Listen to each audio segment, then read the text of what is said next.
সন্মানীয় শিক্ষাগুৰুসকল, আজি 14/3/2024 চৰকাৰী বিদ্যালয়সমূহৰ কাৰণে এটা গুৰুত্বপূৰ্ণ দিন, উৎসৱৰ দিন বুলিয়ে ক'ব পাৰি।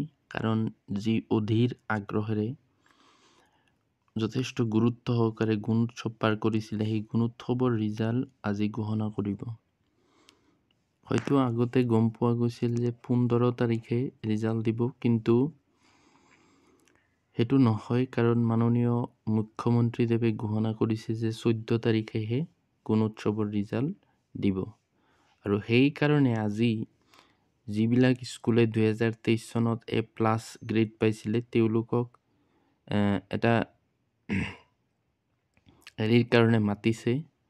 শ্ৰীমন্ত শংকৰদেৱ ইণ্টাৰনেশ্যনেল অডিটৰিয়াম কলাক্ষেত্ৰ, পাঞ্জাবাৰীত। তো এই প্ৰগ্ৰেমটো হ'ব 10টা বজাৰ পৰা।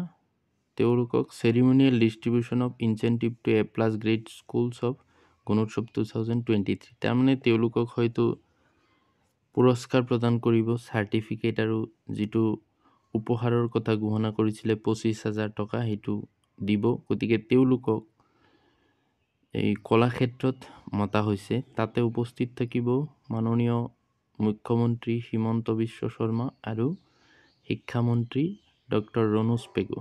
সম্ভৱতঃ মাননীয় মুখ্যমন্ত্ৰীদেৱে এই অনুষ্ঠানতে ঘোষণা কৰিব যে গুণোৎসৱৰ ৰিজাল্ট কেইটা বজাত ঘোষণা কৰা হ'ব।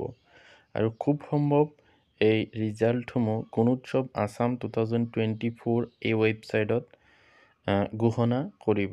তাতে লগ ইন কৰি হয়তো শিক্ষকসকলে ৰিজাল্ট চাব পাৰিব।